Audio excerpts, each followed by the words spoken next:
Hello friends. आज हम चालू करेंगे सी प्लस प्लस के बेसिक। यहाँ पे बेसिक में पहले हमने देखा था कि सी प्लस प्लस होता क्या है, ओओपी कंसेप्ट्स क्या है। अभी देखेंगे टोकन्स, नंबर सिस्टम और डाटा टाइप्स, अलग अलग टाइप के। सबसे इम्पोर्टेंट वर्ड है टोकन।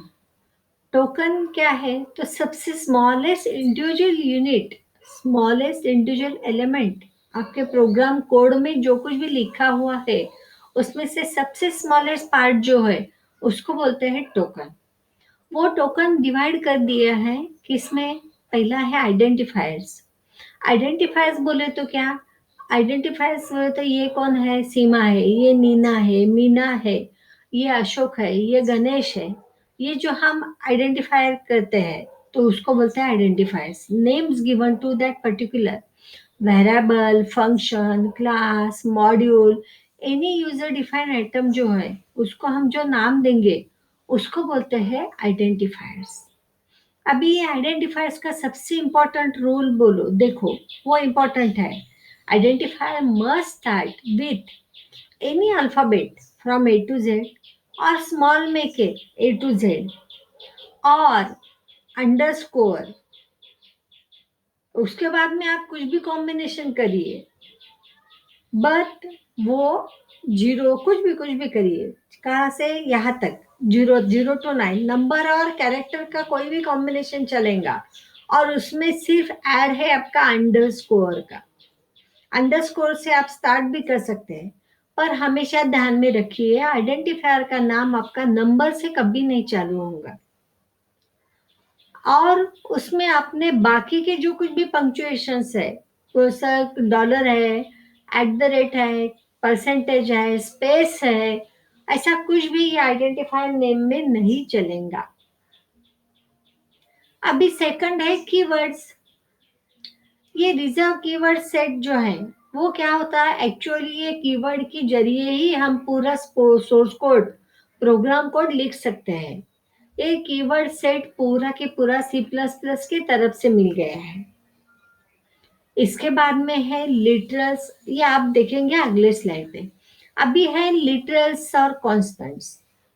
एक्चुअली कैसा होता है? बेसिकली जो कुछ भी अपने डेटा है या जो कुछ भी हम कुछ भी दे रहे हैं वो दो टाइप्स के होते हैं। एक वर्ड होता है आपका वेरिएबल और दूसरा होता है कॉन्स्टेंट्स। वेरिएबल मीन्स उसका वैल्यू आप कभी भी किधर भी चेंज कर सकते हैं, ऑल ओवर प्रोग्राम में, ऑल ओवर सोर्स कोड में, उसको बोलते हैं वेरिएबल्स। इसके एग्जैक्ट अपोजिट होता है कॉन्स्टेंट्स। कांस्टेंट का वैल्यू एक बार हमने जो डिक्लेयर कर दिया है वो हम दोबारा चेंज नहीं कर सकते पूरा प्रोग्राम में। समझो यहाँ पे दिया है, देखो example, const, that is reserve keyword use for declaring that identifier as a constant identifier. Const data type कौन सा है उसका? इंट। और उसका यहाँ पे चाहिए नाम कुछ तो भी, कॉन्स्ट इंट ए। ये जो है ये कांस्टेंट का वेरिएबल का, कांस्टेंट का वेरिएबल ये है, आपका एक्सप्रेशन है। आगे है आपका ऑपरेटर्स। अलग अलग ऑपरेटर्स आप यूज कर सकते हैं पूरे के पूरे सी प्लस प्लस में जो हमारे स्टैंडर्ड है, और उससे एक्स्ट्रा भी कुछ यूज करना पड़ता है। पहला ऑपरेटर है असाइनमेंट ऑपरेटर। हम जब लिखते हैं a = 10, b = 5, that means 5 value assigned to a, 10 value assigned to b, average equal to 37.89. It means that 37.89 value assigned to average. That's why we use assignment sign. In arithmetic operators, plus, minus, multiplication and division, ये basic arithmetic operations हम use कर सकते हैं। इसमें आपका BODMAS का rule लगता है। बेसिकली आपके पूरे जो होता है, पहले हम मल्टीप्लिकेशन डिवीजन कंसिडर करेंगे एक ही एक्सप्रेशन में। अगर ये पूरे साइंस है तो पहले मल्टीप्लिकेशन डिवीजन करेंगे, फिर बाद में एडिशन सब्ट्रैक्शन करेंगे। उसके बाद में है रिलेशनल ऑपरेटर्स। रिलेशनल ऑपरेटर्स है less than equal to, greater than equal to that value perfect, a equal to 5 और ए इक्वल टू 5, ये दोनों में डिफरेंस है। अगर मैंने ए इक्वल टू 5 लिखा है, इसका मतलब that is assignment operator. But मैंने इफ ए इक्वल टू 5, इसका मतलब ये डबल इक्वल टू देना पड़ता है आपको कंडीशन में, जहां पे आपको चेक करना है whether that value is equal to given value. Variable का वैल्यू अगर गिवन वैल्यू जैसा है वो चेक करना है, तो उसको डबल इक्वल टू यूज करते हैं। और उसके आगे है not equal to. Not equal to means equal to का अपोजिट होता है। A equal to 5, that is checking for value of A to 5। आणि दूसरा कंडीशन है आपका ए नॉट इक्वल टू 5, इसमें एग्जैक्ट अपोजिट चेक करता है whether a is not equal to 5। Logical operators, logical में ये तीनों रहता है, एंड एम्परसेंड का डबल साइन देना पड़ता है लॉजिकल में। और ये आपका वर्टिकल लाइन होता है एंटर के ऊपर पे, ये और का साइन है, वो भी डबल देना पड़ता है। और यहाँ पे है नॉट, ये नॉट आपका है अगर एग्जैक्ट एक्सप्रेशन का उल्टा वैल्यू होगा तो उसका क्या मीनिंग है वो नॉट में लेता है। कंडीशन समझो, मुझे देना है कि परसेंटेज अगर लेस देन 35 है तो उसको फेल बोलना है, तो मैं सिंपल लिखूंगी if percent less than 35 then output fail. But not के वैल्यू में क्या लिखना है, not percent greater than equal to 35, that means it is less than 35। ऐसा यहाँ पे नॉट का लिखना पड़ता है। ये टेरिनरी ऑपरेटर, ये पूरे ऑपरेटर्स का एग्जांपल हम अलग से फिर से लेने वाले हैं। टेरिनरी ऑपरेटर्स यहाँ पे रहता है एक्सप्रेशन 1। अगर एक्सप्रेशन 1 ट्रू है, अगर इसका वैल्यू ट्रू है तो आपको करना है एक्सप्रेशन 2, अदरवाइज आपको करना है एक्सप्रेशन 3। इसके भी हम एग्जांपल लेने वाले हैं फिर से। ये टेर्नरी ऑपरेटर जो है वो रहता है single line if else statement. इसमें single line if else statement हम लिख सकते हैं अलग अलग। ये बिटवाइज ऑपरेटर्स होते हैं, ये बिटवाइज ऑपरेटर्स आपको बाइनरी कोड में काम आते हैं। वो है आपके एंड, और ये आपका है ये अपोजिट का। स्कोप रिजोल्यूशन ऑपरेटर, ये स्कोप रिजोल्यूशन ऑपरेटर आपका है, इसका कैसा होता है समझो, सेम एक वेरिएबल है, एक वेरिएबल समझो, एक आउटपुट, दो चार फंक्शंस है हमारे, या फंक्शन में दो तीन ब्लॉक्स है। एक ही फंक्शन है समझो, मेन फंक्शन है, मेन फंक्शन में दो तीन ब्लॉक है। ये दो तीन ब्लॉक में हम अगर एक ही वेरिएबल का नाम यूज कर रहे हैं, तो मुझे एक्सटर्नल आउटर वेरिएबल डिक्लेयर करना है, तो मुझे स्कोप रिजोल्यूशन यूज करना पड़ता है। इसके भी एग्जांपल्स हम अलग से पूरे लेने वाले हैं। लास्ट में है आपका टोकन्स में का पंक्चुएटर्स सेपरेटर्स। ये देखो ये स्क्वायर है, ईच एंड एवरी यहाँ पे जो पंक्चुएटर्स यूज किए हैं हर एक का अलग अलग मीनिंग है, वही काम के लिए वो यूज करने पड़ते हैं। ये ब्रैकेट्स, ब्रैकेट्स बोलो तो ये स्क्वायर ब्रैकेट्स होते हैं, ये एरे में यूज करते हैं। पैरेंथेसिस, ये function definition, function value giving के लिए यूज होते हैं। ये ब्रेसेस, ये अपना मेन प्रोग्राम का start, function start and function and, that is braces. Comma, ये कॉमा देके आप एक ही डेटा टाइप के वेरिएबल डिक्लेरेशन कर सकते हैं, इंट ए कॉमा बी कॉमा सी, ऐसा। इसके लिए आप कॉमा ऑपरेटर यूज करते हैं। और ये semicolon, each and every line ends with semicolon.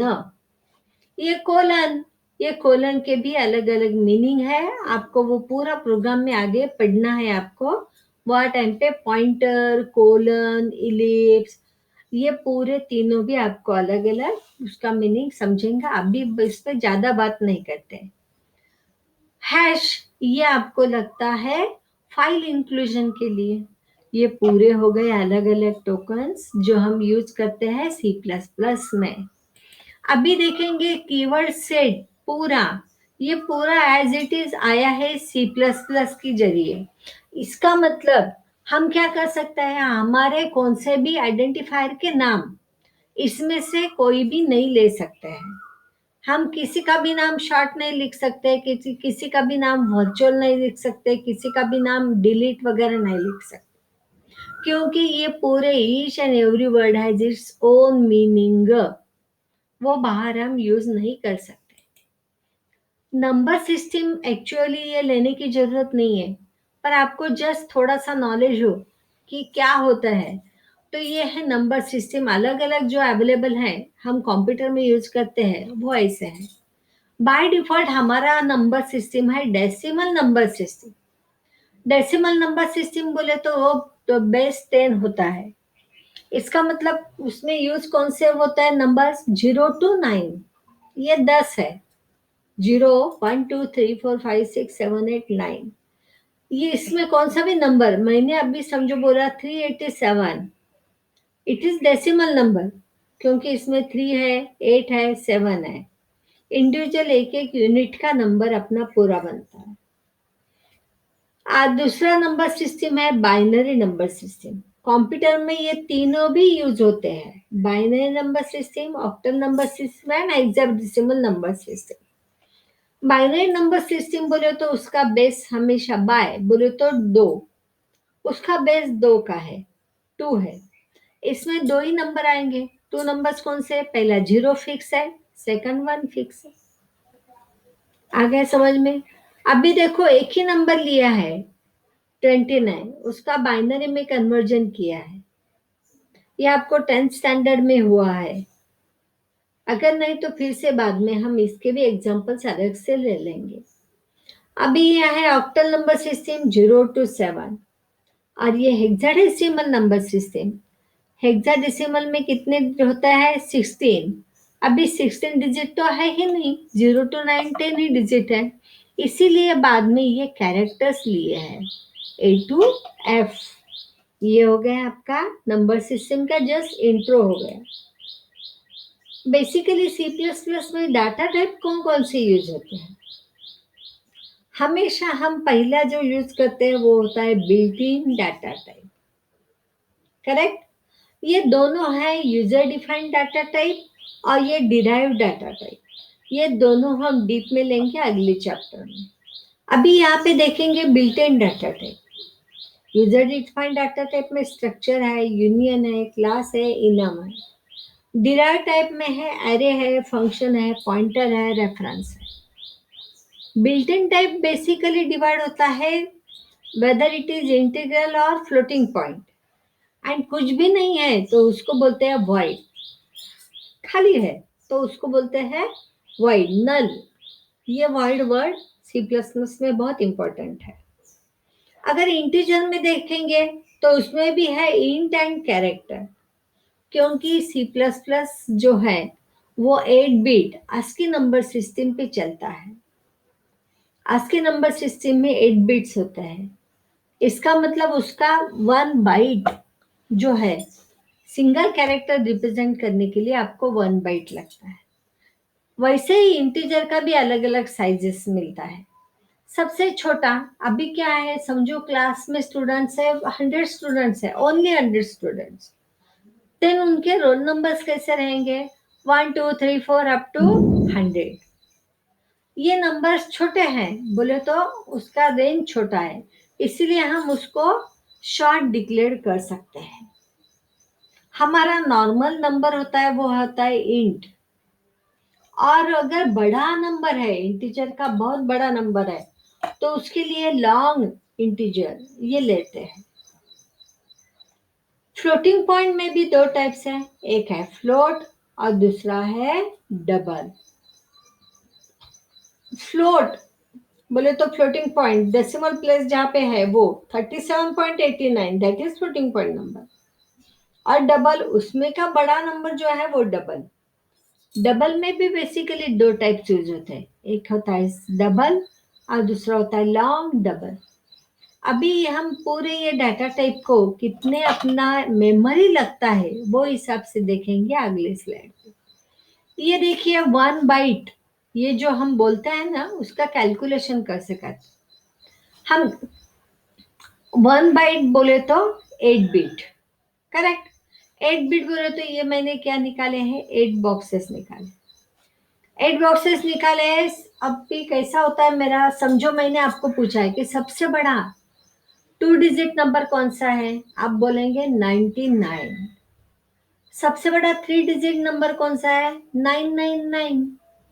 इसका मतलब सबसे बड़ा नंबर कौन सा होता है, जब वो हाईएस्ट नंबर ऑल बॉक्सेस में फिल हो जाए तो वो सबसे बड़ा नंबर होता है। अभी बाइनरी में नंबर कौन है, 0 और 1।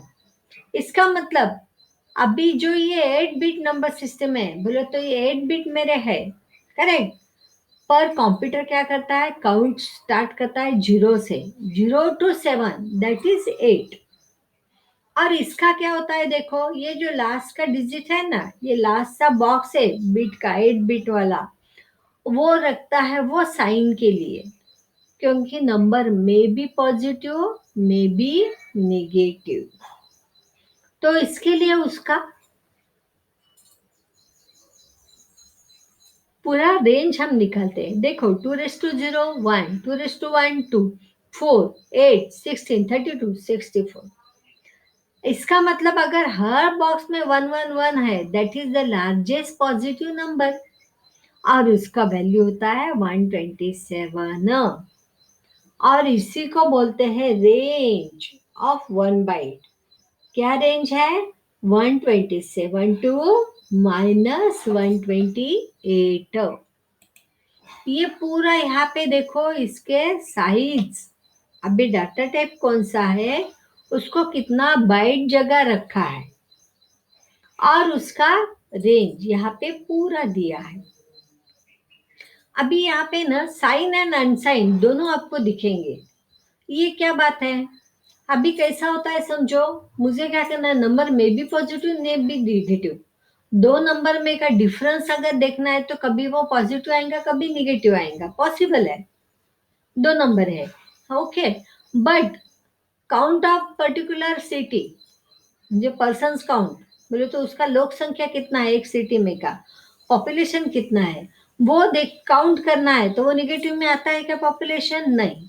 तो वो ऐसे टाइम पे जहाँ पे अपने को जरूरत है कि नंबर मेरा निगेटिव में जाना ही नहीं है, वो टाइम पे हम डायरेक्ट उसको अनसाइन डिक्लेयर करते हैं। अनसाइन का फायदा क्या होता है, नंबर निगेटिव नहीं है तो पूरा का पूरा स्पेस मिलता है उसको अनसाइन के लिए, और उसका कैपेसिटी डबल हो जाता है। ये देखिए यहाँ पे डबल कैपेसिटी हो, देखिए कैरेक्टर मेरा रहता है 1 बाइट, अभी हमने देखा है वो है -128 to 127, that is range of that single byte. अगर अनसाइंड बोल दिया हमने तो ये क्या हो गया, 128 भी इधर मिल गया, और 0 to 255 वो साइज हो गया, रेंज हो गया अनसाइंड का। ऐसे ही हर जगह पे दिया है देखो, इंटीजर कितने उसको चाहिए, जगह चाहिए 2 बाइट्स, इसका रेंज देखो ये आ गए, आप ये निकाल के देख सकते हैं, पीछे मैंने किया है वो 1 बाइट का, आप ऐसे पूरे 32 बॉक्सेस बना दो, सॉरी 16 बॉक्सेस बना दो, और उसको जस्ट 2 से मल्टीप्लाई करके अगला अगला वैल्यू ले लो, आपको इंटीजर का वैल्यू ये मिल जाएंगे। ये है आपका डेटा टाइप का रेंज। ये ध्यान में रखने की जरूरत नहीं रहती, जब समझ लेना एक बार, ये इंपॉर्टेंट है आपको, इसको कितना जगह लगता है। इंटीजर को 2 बाइट लगता है, यहाँ पे फ्लोट को 4 बाइट लगता है, डबल को 8 बाइट लगता है, और लॉन्ग डबल है, बड़ा नंबर है तो उसको आपका 10 बाइट रखते हैं, 10 बाइट उसको रिजर्व रखते हैं। ये पूरा हो गया आपका डेटा टाइप का साइज एंड रेंज। अभी हम देखा पहली बार user defined data types. User defined data type बोले तो यूजर डिसाइड करता है कि मुझे ये चाहिए। पहला हमने देखा था built in data type. User defined data type में सबसे पहला है स्ट्रक्चर। अभी कैसा होता है, हम जब डिक्लेयर करते हैं इंट है, फ्लोट बी, बोले तो एक ही मेरे को वेरिएबल मिलता है, करेक्ट। पर स्ट्रक्चर में क्या होता है, यहाँ पे देखिए एग्जांपल उसका, स्ट्रक्चर स्टूडेंट, उसमें क्या है देखो, नाम है स्टूडेंट का, एड्रेस है स्टूडेंट का, उसका डिसिप्लिन क्या है और उसका ग्रेड है, जीपीए उसका ग्रेड है। इसका मतलब पूरा के पूरा हॉरिजॉन्टल रिकॉर्ड एक रजिस्टर का मैं एट ए टाइम स्टोर कर सकती हूँ, एट ए टाइम उस पर वैल्यू रख सकती हूँ। इसके लिए लगता है आपको स्ट्रक्चर, बरोबर है। इसका मतलब क्या है, स्ट्रक्चर बोले तो collecting different data types and treat work as a one unit, okay. उसको कैसे एक्सेस करना है उसका एग्जांपल हम फिर से देखेंगे बाद में। इसका मतलब एक स्ट्रक्चर हो गया, अगर स्ट्रक्चर स्टूडेंट नीना, अगर नीना मैंने ले लिया तो उसको नीना के लिए वो कितना स्पेस रिजर्व करेगा, 60 प्लस 100 प्लस 50, ये हो गया 210। और फ्लोट को कितना साइज लगा था, 4 बाइट, बोले तो 210 प्लस 4, 214 बाइट ये जगह रखेगा एक स्ट्रक्चर के, एक इसको मीना को, करेक्ट। पर कैसा होता है, कभी कभी इसका जरूरत नहीं होता है ऐसा। ये पूरा डेवलपमेंट कब हो गया है, वो जहाँ वो जमाने में रैम का वगैरह बहुत प्रॉब्लम चलता था, ज्यादा रैम अवेलेबल नहीं थी, अभी के जैसा नहीं था। इसीलिए उन्होंने क्या किया, मेमोरी बचत मुहिम, इसीलिए उन्होंने बनाया स्ट्रक्चर का सेम स्ट्रक्चर जैसा, पर बनाया यूनियन। अभी यूनियन में क्या होता है, यूनियन में उसको ये कितने भी डाटा मेंबर्स डिक्लेयर करो, उसमें से हाईएस्ट जो डाटा मेंबर है, यहाँ पे देखो ये 420 साइज है, actually character single character that is 1 byte, but ये array of that character that is 20 byte. तो जिस सबसे बड़ा जो होता है वो साइज वो रिजर्व करता है। और एक इम्पॉर्टेंट बात है, इसमें हम हर एक में डाटा स्टोर कर सकते हैं, पर यूनियन में कितने भी डेटा मेंबर्स हो, at a time, at a time हम एक ही में डाटा स्टोर कर सकते हैं, एट अ टाइम हम एक ही यूज करते हैं, उसको बोलते हैं यूनियन। आगे इनमरेशंस, इनम, ये बहुत इंटरेस्टिंग है। एक्चुअली कैसा होता है देखो, हमको ना किसी ने बोला कि बाबा मैं नंबर 1 हूँ, ये 2 है, वो 3 है, हमको ना एक बार ठीक है, पर बाद में कंफ्यूजन होता है। तो उसके बजाय इनम में क्या करते हैं, यूज होता है वो कैरेक्ट नंबर अपना, यहाँ पे इंग्लिश दिया है, देखो ये इंग्लिश सिंगल दिया है, उसको डबल कोट नहीं कुछ नहीं, इसका मतलब ये ट्रीट बोले तो स्ट्रिंग बोल के ऐसा काम नहीं करेगा। अभी ये इंग्लिश है, उसका वैल्यू वो बाय डिफॉल्ट 0 लेगा। ये देखो ये डैनिश लैंग्वेज है, उसका लेगा 1 वैल्यू, जर्मन है उसका 2 देगा, स्पेनिश है उसका 3 देगा। ऐसा बाय डिफॉल्ट उसका जो वैल्यू होता है वो 1 2 3 4 होता है, करेक्ट। अभी ये आ गया, ये देखो मेन में नीचे, पहले वो यहाँ पे इंग्लिश सी आउट किया है, सी आउट बोले तो प्रिंटेड वैल्यू, पर वो इंग्लिश वर्ड कहाँ पे प्रिंट कर रहा है, यहाँ पे डबल कोट में, यहाँ पे क्या प्रिंट करेगा, सिर्फ वो 0 प्रिंट करेंगे, 0 1 2 3, ऐसा पूरा उसका प्रिंटिंग हो जाएगा। आ गया समझ में, बोले तो जहाँ पे आपको यूज में लाना है number, but for user understanding आप क्या कर सकते हैं, उसको नाम दे सकते हैं। आपने यहाँ पे कुछ वैल्यू दिया नहीं है तो वो बाय डिफॉल्ट 0 1 2 3 चालू हो जाता है। हम इसका भी एग्जाम्पल देखने वाले हैं, हर एक का एग्जाम्पल अलग अलग छोटे छोटे प्रोग्राम बनाने वाले हैं।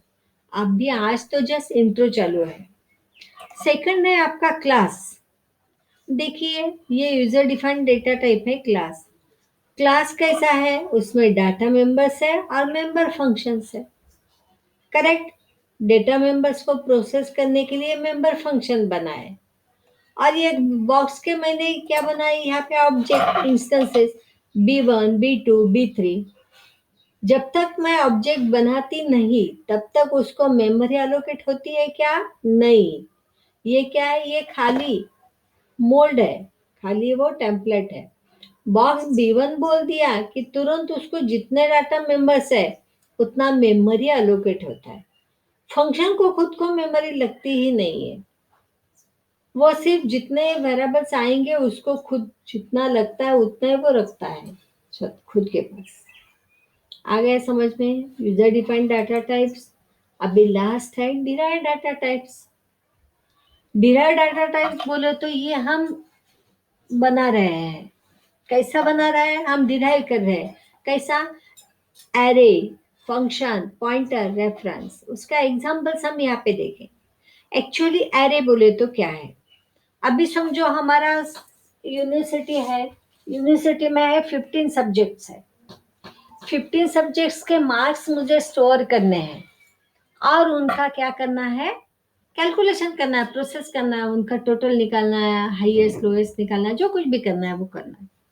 अभी वो 15 सब्जेक्ट के लिए मेरे को नाम कैसे देने पड़ेंगे? वेरिएबल डिक्लेरेशन क्या देना पड़ेगा? सब्जेक्ट 1 है समझो S1, मेरे को पूरे डिक्लेयर करना पड़ेगा। Int S1 comma S2 comma S3 comma S4 comma S5 comma, ऐसे पूरे के पूरे डिक्लेरेशन करने पड़ेंगे मेरे को। पर समझो मेरे को वो पूरे इंडिविजुअली एक्सेस करने पड़ेंगे।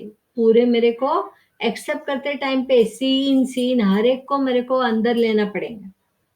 इसीलिए हमने क्या कर दिया? एरे, ये डिराइव्ड डेटा टाइप उन्होंने डिक्लेयर कर दिया। एरे क्या करता है? Collection of similar types of items.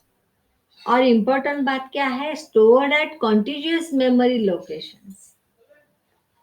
उसका एक ब्लॉक ही वो रिजर्व कर देता है मेमोरी का। कितने नंबर्स है देखिए यहाँ पे एग्जांपल। इंट नंबर कितने हैं? 10। एक्चुअली इंट को कितना लगता है? 2 बाइट। 2 इंटू 10 20 बाइट का मेमोरी रिजर्व रखता है। और वो भी कैसा? कॉन्टिन्यूअस बोले तो कंटिन्यूअसली रिजर्व रखता है। ऑटोमेटिकली हम प्रोसेस करते हैं, उसको फॉर्म में डालते हैं और फिर इजीली प्रोसेस कर सकते हैं। आगे का है फंक्शन। फंक्शन बोले तो एक्चुअली क्या होता है? सब प्रोग्राम। वो क्या करता है? पर्टिकुलर टास्क डिफाइन करने के लिए हमने पर्टिकुलर टास्क करने के लिए हम प्रोग्राम फंक्शन बनाए। अभी यहाँ पे देखो हमारे में हम बोलते हैं ना, वाला बोलते हैं। बोले तो कैसा? दूध वाला, पेपर वाला, गिरनी वाला, पाव वाला। करेक्ट। ये समझो हमारी शादी वगैरह है तो वो केटरर वाला, लाइटिंग वाला। ये जो वाले होते हैं वो क्या करते हैं? एक अपने को सर्विस प्रोवाइड करते हैं। सेम वही मीनिंग है ये फंक्शन। वो फंक्शन क्या करता है? फंक्शन पूरा का पूरा एक स्टेटमेंट ब्लॉक होता है और उसमें क्या होता है? बाहर से इनपुट मिलता है, वो इनपुट पे वो प्रोसेस करता है और आउटपुट प्रोड्यूस करता है। और आपके रिक्वायरमेंट के हिसाब से आउटपुट रिटर्न जाता है या उधर ही प्रिंट होता है। एक सिंपल एग्जांपल दिया है देखो। रिटर्न क्या आने वाला है मेरे को? फ्लोटिंग टाइप डाटा आने वाला है, उसका नाम क्या है? एवरेज है। कहाँ से आने वाला है? ये फंक्शन एवरेज नाम का फंक्शन है। उसमें मैंने 3 ये ABC नंबर भेज दिए हैं। ये 3 नंबर का एवरेज वो बनाएगा, वो तीनों का टोटल करेगा, उसको डिवाइडेड बाय 3 करेगा और वो एवरेज वो प्रिंट करेगा। वो हो गया मेरा, रिटर्न करेगा एवरेज को। ये हो गया मेरा पर्टिकुलर काम करने के लिए डिफाइन किया हुआ फंक्शन। आगे है पॉइंटर्स। पॉइंटर बहुत बहुत बहुत इंटरेस्टिंग है और उसको कैसा रहता है? आपको उसका यूज बहुत ज्यादा है। आगे बहुत इसमें पॉइंटर्स आपको यूज करने हैं। एक्चुअली पॉइंटर वेरिएबल का ही टाइप है, पर वो क्या करता है? वो वैल्यू नहीं स्टोर करता, वो address of another variable store करता है। Address of another variable store करने का फायदा क्या होता है? तो वो जब भी काम करेगा तो ओरिजिनल वेरिएबल एंड ये पॉइंटर वेरिएबल दोनों को ही वो इम्पैक्ट करता है। पॉइंटर जैसा है और एक है वो है रेफरेंस से लेना है। अब भी कैसा रेफरेंस बोले तो कैसा उसको एक अलग नेम देना, अल्टरनेटिव नेम देना है। समझो एक लड़की है, उसका नाम है सपना, और उसको घर पे सब बुलाते हैं गुड्डी गुड्डी गुड्डी। ओके, अभी क्या हो गया, सपना बुलाओ या गुड्डी बुलाओ, एक ही वो लड़की आएंगी। ऐसा ही काम होता है ये रेफरेंस वेरिएबल। ये वो क्या करता है, दूसरा नाम हम जनरेट करते हैं वो वेरिएबल को। यहाँ पे पॉइंटर के लिए हम स्टार यूज करते हैं, स्टार से हम पॉइंटर डिफाइन करते हैं।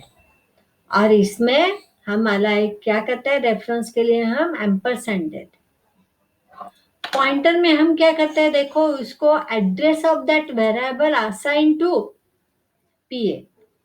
ये जो है ना सेमीकोलन है, इसका मतलब ये तीनों अलग अलग स्टेटमेंट्स है। हाँ, एक्चुअली यहाँ पे जगह के वजह से मैंने एक साथ लिख दिए, चलता है ऐसा भी लिख सकते हैं हम। और यहाँ पे देखो सम है 80 और ampersand total equal to some. इसका मतलब ये सम ये वेरिएबल का रेफरेंस मिल गया ये टोटल को।